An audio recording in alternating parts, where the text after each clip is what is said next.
1910년 대한민국은 주권을 강탈당했다. 나라 잃은 국민들의 삶은 무참하게 유린당했다. 여자들은 일본군의 성노예로,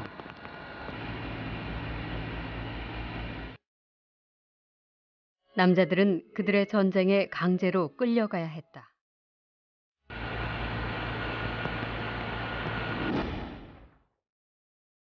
독립운동에 헌신했던 이들 또한 가족을 돌보지 못했다. 임시정부에서 국무위원과 비서장을 지낸 동암 차리석.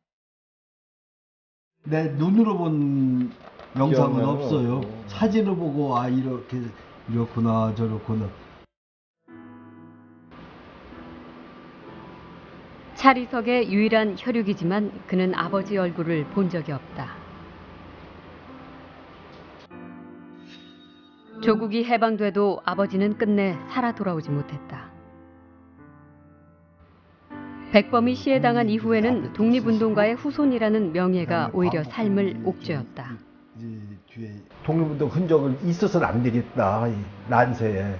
그래서 다 비우고 부여가서 다시 입학 올 때 거기에 나를 보조해 줄 사람이 없잖아.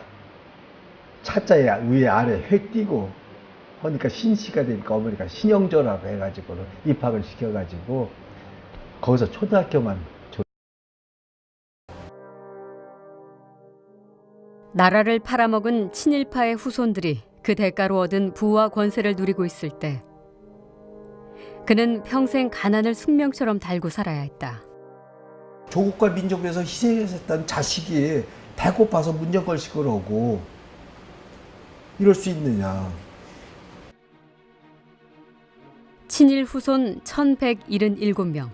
그들은 지금 어떻게 살고 있는가?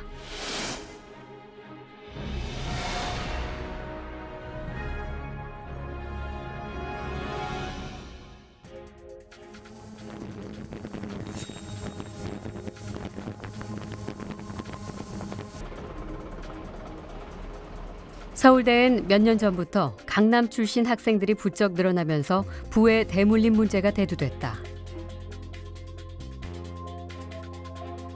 그런데 뉴스타파는 이번 취재에서 찾아낸 친일 후손 1177명 중 268명이 서울대 출신인 것을 확인했다.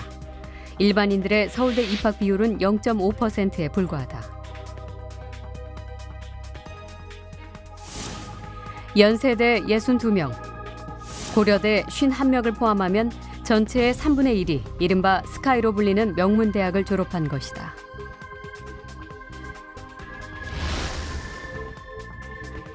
인류대를 나온 이들이 한국 사회의 상층부로 들어가기 위한 또 하나의 필수 요건은 외국 유학이다.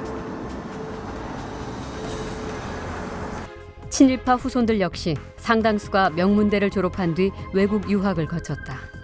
친일 후손 가운데 해외 유학을 다녀온 사람은 310명, 30%에 육박하는 수치다. 특히 친일파 후손들의 유학 비율은 유학 자체가 매우 드물었던 70년대 이전에도 일관되게 높았다. 광복 77년 맞아가지고 친일파에 관한 논란 이런 얘기를 좀 하고 싶은데요. 친일 반민족 행위자 이명세의 손녀인 이인호 KBS 이사장의 미국 유학 시절 사진이다. 그 당시에 우리 국민 아마 개인당 소득이 한 5, 60불 됐을 거예요. 근데 내가 다닌 그 웰슬리 대학교에 1년 학비하고 기숙사비가 2,000불이었거든요. 첫 해가. 그가 다닌 웨슬리 대학은 미국의 명문 여대로 현재 4년 학비와 기숙비가 3억 원이 넘는다. 이 이사장이 유학을 떠난 건 1956년. 장학금과 아르바이트로 유학 비용을 조달했다고는 하지만 그 시절 대부분의 한국인에겐 꿈 같은 일이었다. 그때가 정말 나를 위해서 쓸 수 있는 가장 소중한 시간이었고 정말 지금까지 아마 태어난 후에 제일 큰 그 운이 따랐다는 게 그 웰슬리 대학에 가는 장학금을 받았던 것 같아요. 경제적인 어떤 여유가 있어야만 자기의 어떤 포부라든지 또 학업을 추진할 수밖에 없는 상황이기 때문에 당연히 집안 배경이라든지 특히 집안의 경제적 사정이라든지 이런 건 중요했다고 볼 수 있겠습니다. 뉴스타파는 친일 후손 1177명의 삶의 궤적을 따라가 봤다. 서울 성산동에 있는 이 상가의 주인은 내선 일체를 적극 찬성한 친일파 서상훈의 후손이다.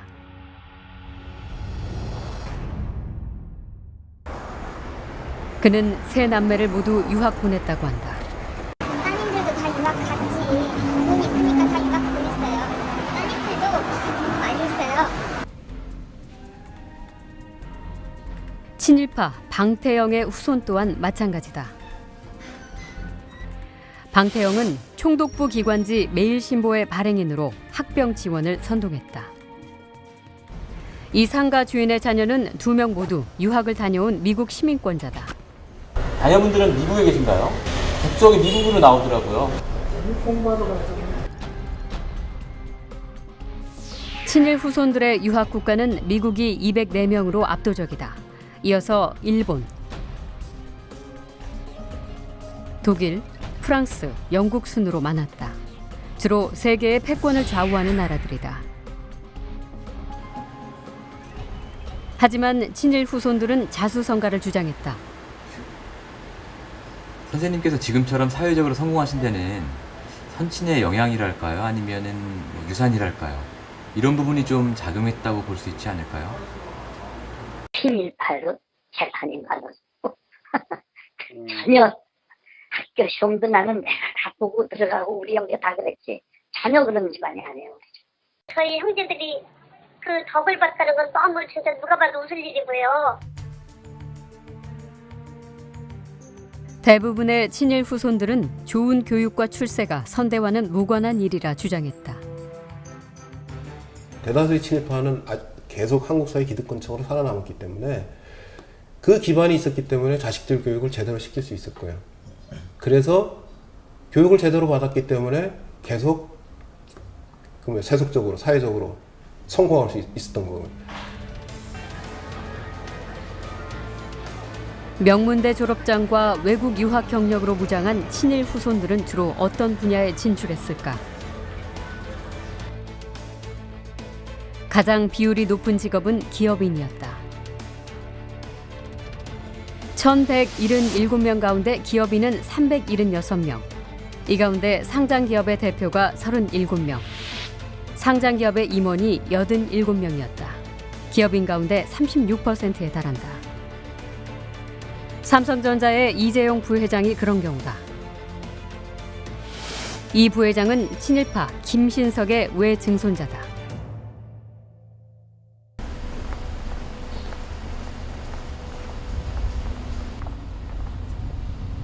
친일파 김현수의 손녀 사위인 한 대기업 총수의 자택을 찾아가 봤다.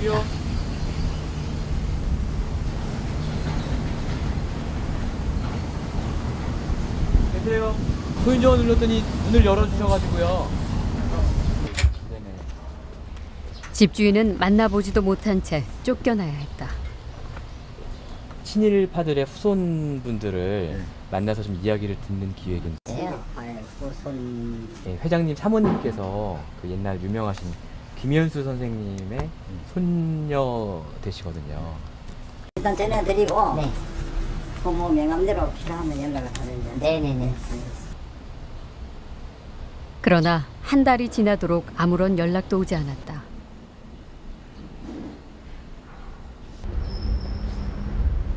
지난 10년간 6조 원이 넘는 무기 도입 실적을 올린 무기 중개업체. 이 회사 대표와 이사 2명은 친일파 강번의 후손이다. 강번은 일제의 침략 전쟁을 도운 임전보국단의 발기인이다. 저희는 이제 광복 70주년 프로그램을 좀 준비하고 있어요. 올해가 광복 70주년이라서 그래서 알겠습니다. 두 분의 선친 관련해서 좀 몇 가지 여쭤볼 게 있다. 네, 그렇게 그렇게 좀 전해주십시오. 네. 뭐 언제쯤 제가 연락을 좀 콜백을 좀 받을 수 있을까요? 글쎄 제가 말씀드리긴 좀 어렵고 일단 메시지는 전달해드릴게요. 역시 연락은 오지 않았다.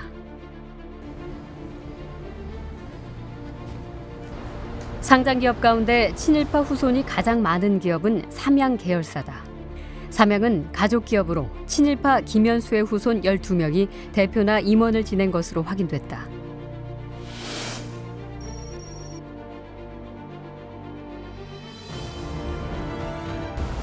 후손들과 접촉을 시도해봤지만 이번에도 실패했다. 회장님을 좀 만나뵈러 왔어요. 네, 약속은 아직 안 돼 있습니다.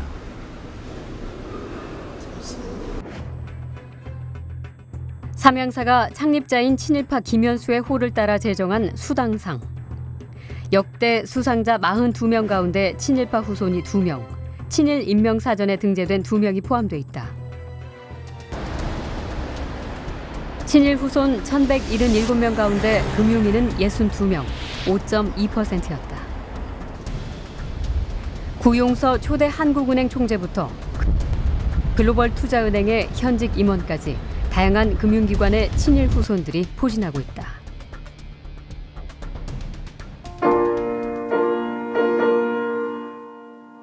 그리고 그들의 욕망은 훨씬 컸다.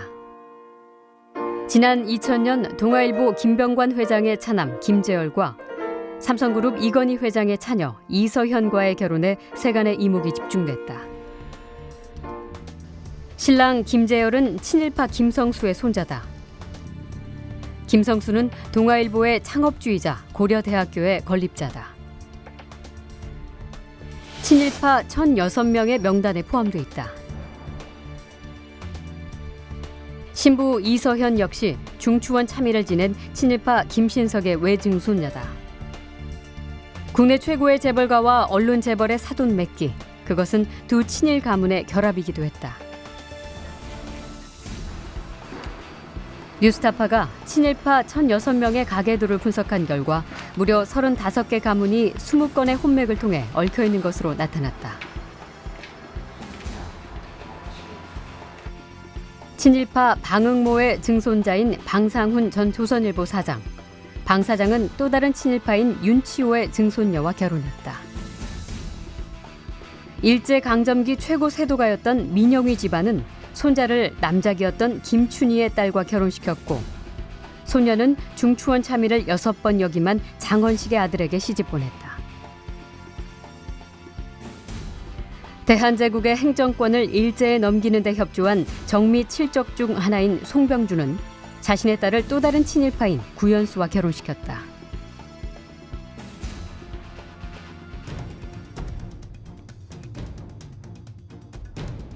친일 집안끼리의 결혼은 아니지만 명문가와 혼이 나는 사례도 쉽게 찾을 수 있다. 대표적인 게 친일파 현준호의 가문이다. 현준호는 아들 현영원을 당시 재계 실력자였던 김용주의 딸 김문희와 결혼시킨다. 김문희는 김무성 현 새누리당 대표의 누나다. 혼맥은 이들에게 가세 확장의 고리가 됐다. 현영원과 김문희 부부는 딸 현정은을 현대가의 오남 고 정몽원 회장과 결혼시켜 재벌가와 혼맥을 통해 권세를 굳혔다. 중앙일보 사주였던 홍진기가 중천 참의의 사위고요. 그 중천 참의는 또 다른 또 친일파의 또 사위고요. 뭐 이런 식으로 뭐 하여튼 뭐 얽히고 설킨 그런 관계들이 있어서 그런 관계를 통해서 보면은 조금 이제 과장해서 얘기하면은 지금 현재 한국 사회의 이른바 기득권층은 친일파와 연결되지 않은 사람이 아마 없을 겁니다. 기업인 다음으로 친일 후손들이 많이 선택한 직업은 의사와 대학 교수였다. 1,177명 가운데 의사는 무려 147명이었다. 친일 후손들의 직업 중 12.5%나 됐다. 한국 사회에서 의사란 어떤 존재일까? 역사적 부침이 심한 한국에서 정치적 바람을 타지 않으면서도 부와 명예가 보장되는 전문 직업 중 하나가 의사다. 부모 입장에선 이제 본인의 친일 경력 때문에, 자녀의 입장에선 선조의 친일 경력 때문에, 뭐 이러한 것들이 아무래도 정치적 부담을 줄 수 있기 때문에 가장 사적인 직업이라 할 수 있는 의료인이라고 하는 어떤 직업을 선택하게 만든 것으로 보입니다. 한국 사회에서 강력한 오피니언 리더 그룹인 대학 교수의 비율도 대단히 높았다. 1,177명 중 191명으로 단일 직업으로는 기업인 다음이었다. 특히 서울대에는 친일 후손인 전현직 교수가 36명이나 됐다. 이승훈 전 경제학부 교수가 대표적이다. 그는 친일파 이달용의 손녀 사위로 지금은 가스공사 사장이다. 서울대 교수들은 대부분 이메일에 답하지도 인터뷰에 응하지도 않았다. 명예 교수님을 좀 저희가 만나뵈려고 하는데 개인적인 일이거든요. 교수님. 저희 따로 연락처나 주소는 못 가요. 절대 못 가요. 서울대 개교 이래 총장은 모두 15명. 그 가운데 3명이 친일파의 후손이다. 장관과 총리를 역임했던 이현재 총장을 비롯해 윤일선 총장, 이장무 총장이 그들이다.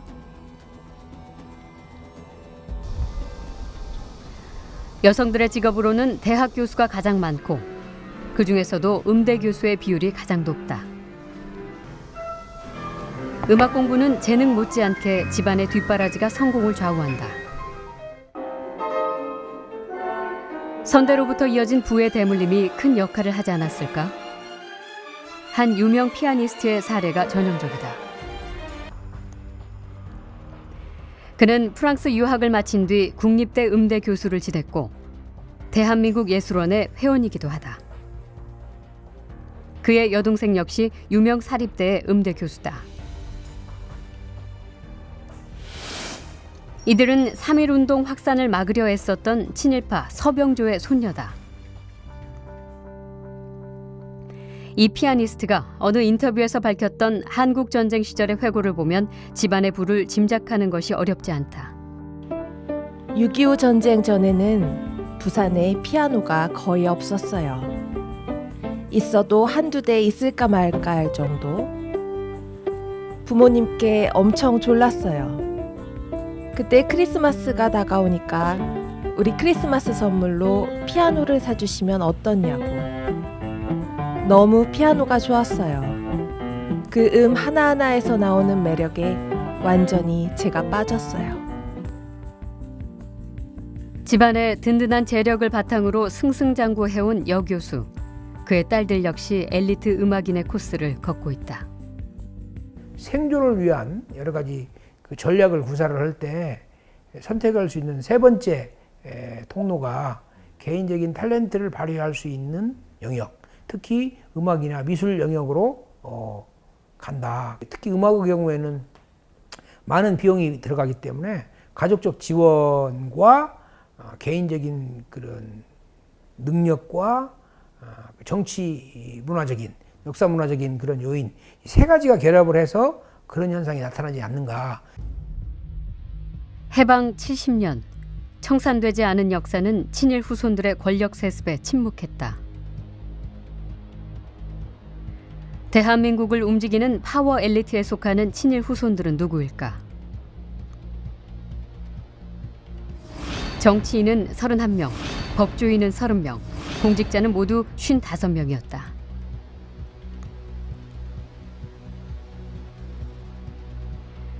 공직자 가운데 눈에 띄는 것은 외교관이 특별히 많다는 것이다. 세계 패권의 각 축장인 외교 분야에서 외교관의 성향은 민감한 변수로 작용한다. 제4의 권력으로 불리는 언론인은 모두 46명이었다.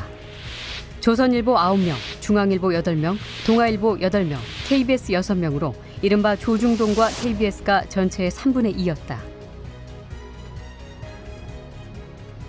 지상파 방송의 앵커 출신 언론인과 해외에서 활동하는 유명 방송인도 포함된다.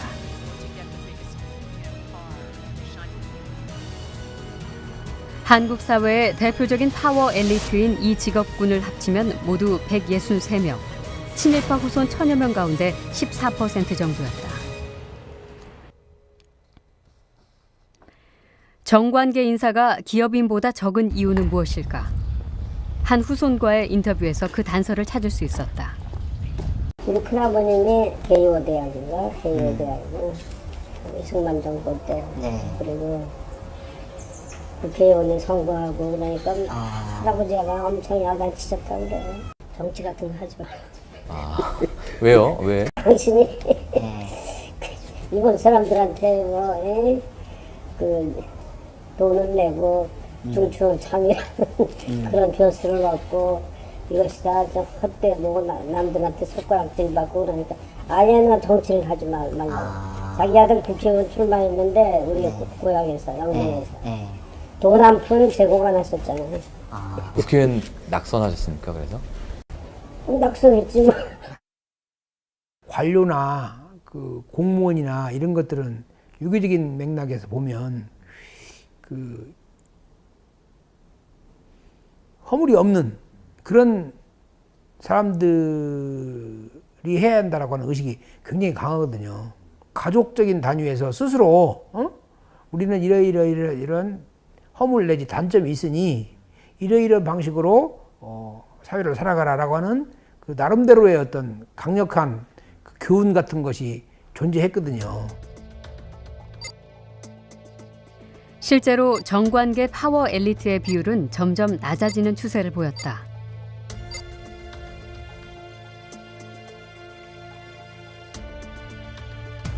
노출의 우려는 줄이고 자본이라는 새로운 권력을 추구한 결과일까? 오랜 세월 부와 권력을 누려왔던 친일 후손들 가운데 꽤 많은 수가 국적을 포기하고 한국을 떠났다. 친일 후손 가운데 346명이 국적을 포기했다. 직업과 신원이 확인된 1177명 외에 친일 후손들도 다수 포함된 결과다. 60년대부터 90년대까지 서서히 증가하던 국적 포기자가 2000년대 들어 151명으로 크게 늘어났다가 2010년대에는 다시 줄어든다. 2000년대에 대체 무슨 일이 있었던 것일까? 친일파 후손들이 줄지어 외국으로 나간 2000년대는 공교롭게 친일파 명단이 속속 발표되고 정부 차원에서 친일 청산 작업을 진행하던 시기였다. 그리고 친일 청산 작업이 종료됐던 2009년 이후 국적을 포기한 친일 후손의 숫자는 다시 줄어든다. 친일 후손 중 국적 포기자가 2000년대에 들어와 늘어난 데에는 두 가지 요인이 중요한 것 같습니다. 하나는 1990년대 후반 외환위기로부터의 영향이고요. 다른 하나는 노무현 정부 시에 친일 반민족 행위 진상규명위원회 활동으로부터의 영향인 것 같습니다. 실제 취재진이 만난 친일파 후손들의 일부는 친일 청산 작업에 강한 불만을 드러냈다. 우리 할아버지 훌륭하신 분이라고 어렸을 때부터 그랬는데 왜 어느 날 갑자기 정권으로서 뭐 이런 좋은 글씨를 그 양반이 왜 친일이야? 그때들은 이 땅에서 숨쉬고 있는 사람들 다 죽어야지. 역사를 잊은 민족에게 미래는 없다. 뉴스타파가 오늘 조국을 버린 대가로 부와 권세를 누린 친일 반민족 행위의 기억을 떠올리는 까닭이다. 기억하지 않는 역사는 되풀이된다. 그것이 세계사의 뼈아픈 증언이다. 할아버지하고 또는 뭐 아버지가 뭐 전쟁에 협력을 했거나 아니면 반인륜적 행위를 했거나 이거에 대해서 저는 그분들이 책임져야 될 필요는 없다고 생각을 합니다. 그런데 진상은 밝혀줘야 된다라고 생각을 하는 게 이분들이 지금 사회 중추에 계시잖아요. 이분들이 이런 문제에 대해서 어떻게 생각하느냐가 사실은 한국의 미래에 있어서 너무나 중요하거든요. 그러니까 저는 이분들을 비난할 문제가 아니고 이분들의 윗세대 분들이 어떻게 있는가들에 대해서도 저는 이분들이 알아야 된다고 생각을 해요.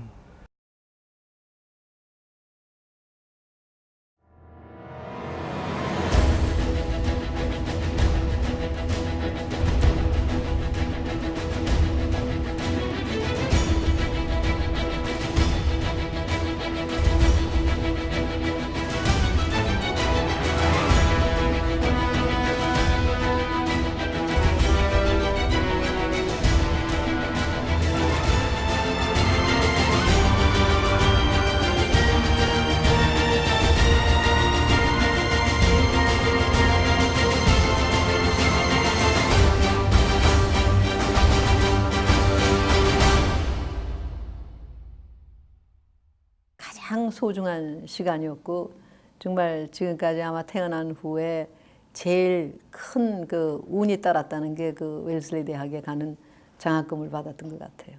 뭐 경제적인 어떤 여유가 있어야만 자기의 어떤 포부라든지 또 학업을 추진할 수밖에 없는 상황이기 때문에 당연히 집안 배경이라든지 특히 집안의 경제적 사정이라든지 이런 건 중요했다고 볼 수 있겠습니다. 뉴스타파는 친일 후손 1177명의 삶의 궤적을 따라가 봤다. 서울 성산동에 있는 이 상가의 주인은 내선 일체를 적극 찬성한 친일파 서상훈의 후손이다.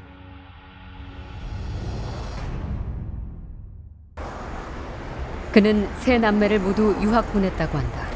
따님들도 다 유학 갔지. 돈 있으니까 다 유학 보냈어요. 따님들도 돈 많이 있어요.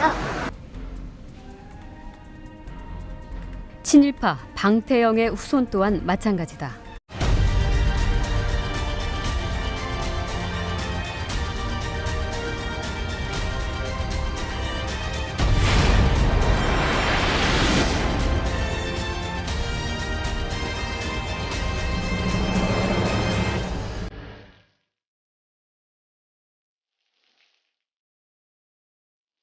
(1910년) 대한민국은 주권을 강탈당했다.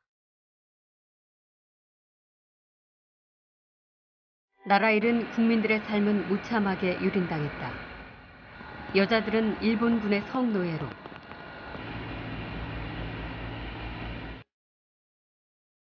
남자들은 그들의 전쟁에 강제로 끌려가야 했다.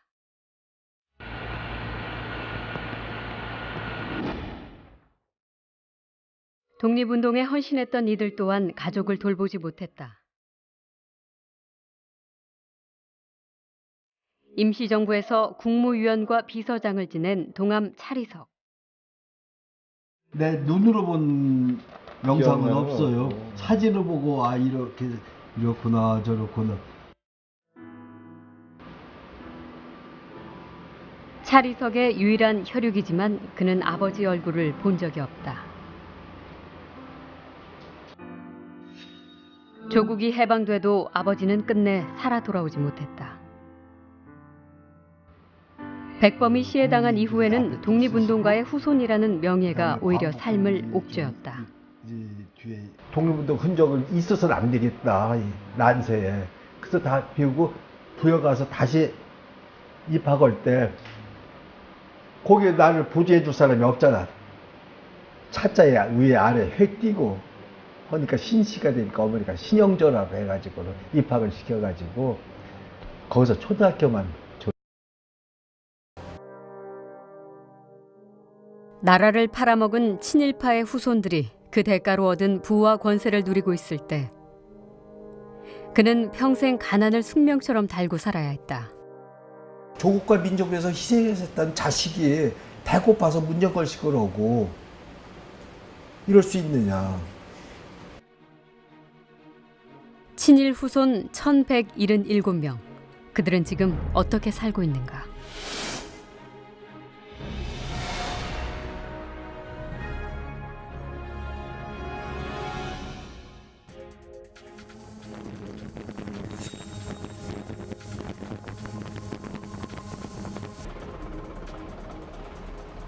서울대엔 몇 년 전부터 강남 출신 학생들이 부쩍 늘어나면서 부의 대물림 문제가 대두됐다. 그런데 뉴스타파는 이번 취재에서 찾아낸 친일 후손 1177명 중 268명이 서울대 출신인 것을 확인했다. 일반인들의 서울대 입학 비율은 0.5%에 불과하다. 연세대 62명, 고려대 51명을 포함하면 전체의 3분의 1이 이른바 스카이로 불리는 명문대학을 졸업한 것이다.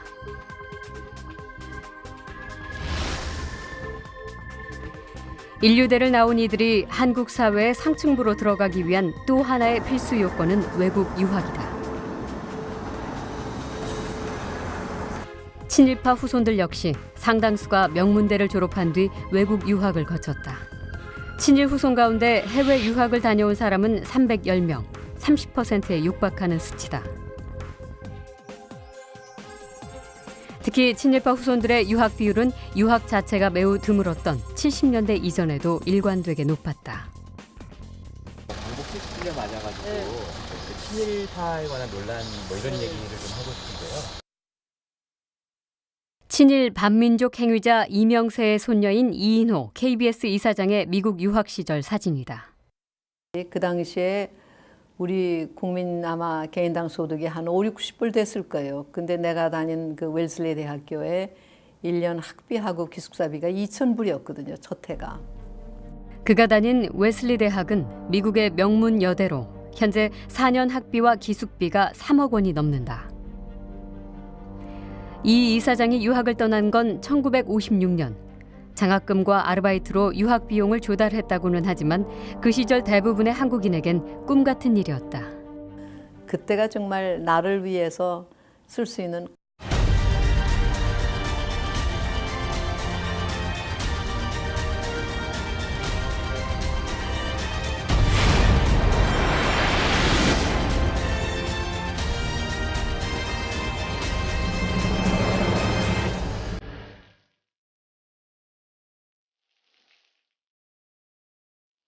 (1910년) 대한민국은 주권을 강탈당했다.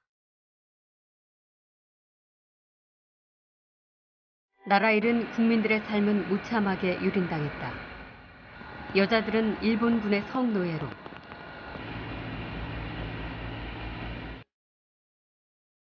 남자들은 그들의 전쟁에 강제로 끌려가야 했다.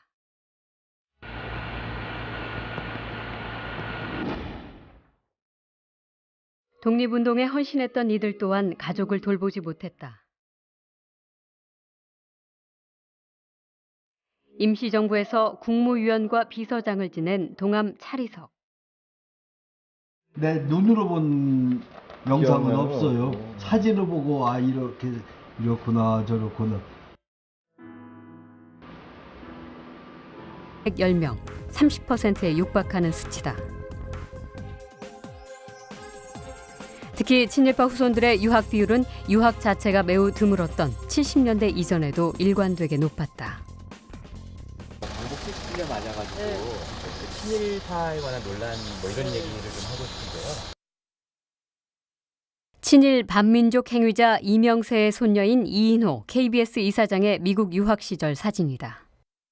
그 당시에 우리 국민 아마 개인당 소득이 한 5, 60불 됐을 거예요. 근데 내가 다닌 그 웰슬리 대학교에 1년 학비하고 기숙사비가 2,000불이었거든요. 첫 해가. 그가 다닌 웨슬리 대학은 미국의 명문 여대로 현재 4년 학비와 기숙비가 3억 원이 넘는다. 이 이사장이 유학을 떠난 건 1956년. 장학금과 아르바이트로 유학 비용을 조달했다고는 하지만 그 시절 대부분의 한국인에겐 꿈 같은 일이었다.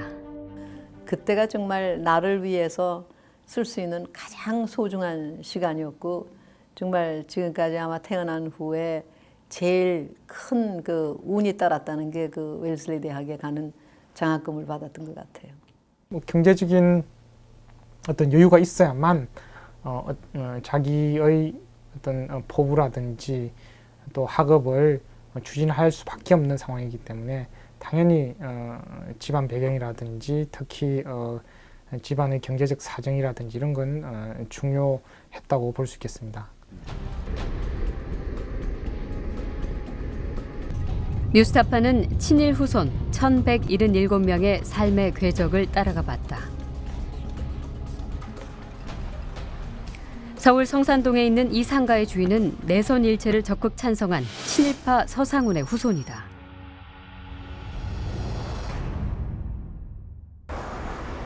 그는 세 남매를 모두 유학 보냈다고 한다. 따님들도 다 유학 갔지. 돈 있으니까 다 유학 보냈어요. 따님들도 돈 많이 했어요. 친일파 방태영의 후손 또한 마찬가지다. 방태영은 총독부 기관지 매일신보의 발행인으로 학병 지원을 선동했다. 이 상가 주인의 자녀는 2명 모두 유학을 다녀온 미국 시민권. 차리석의 유일한 혈육이지만 그는 아버지 얼굴을 본 적이 없다. 조국이 해방돼도 아버지는 끝내 살아 돌아오지 못했다. 백범이 시해당한 이후에는 독립운동가의 후손이라는 명예가 오히려 삶을 옥죄었다. 뒤에 독립운동 흔적을 있어서는 안 되겠다, 이 난세에. 그래서 다 비우고 부여가서 다시 입학 올 때 거기에 나를 보조해 줄 사람이 없잖아. 차자에 위에 아래 회 띄고 하니까 신씨가 되니까 어머니가 신영조라고 해가지고 입학을 시켜가지고 거기서 초등학교만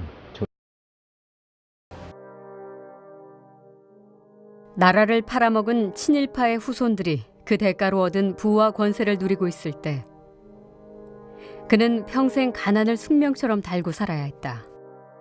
조국과 민족을 위해서 희생했던 자식이 배고파서 문정걸식을 하고 이럴 수 있느냐. 친일 후손 1177명. 그들은 지금 어떻게 살고 있는가?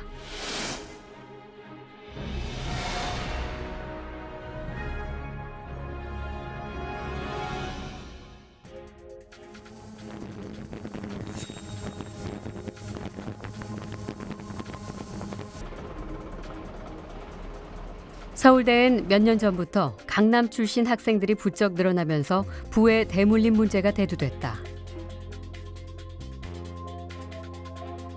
그런데 뉴스타파는 이번 취재에서 찾아낸 친일 후손 1177명 중 268명이 서울대 출신인 것을 확인했다. 일반인들의 서울대 입학 비율은 0.5%에 불과하다. 연세대 62명, 고려대 51명을 포함하면 전체의 3분의 1이 이른바 스카이로 불리는 명문대학을 졸업한 것이다.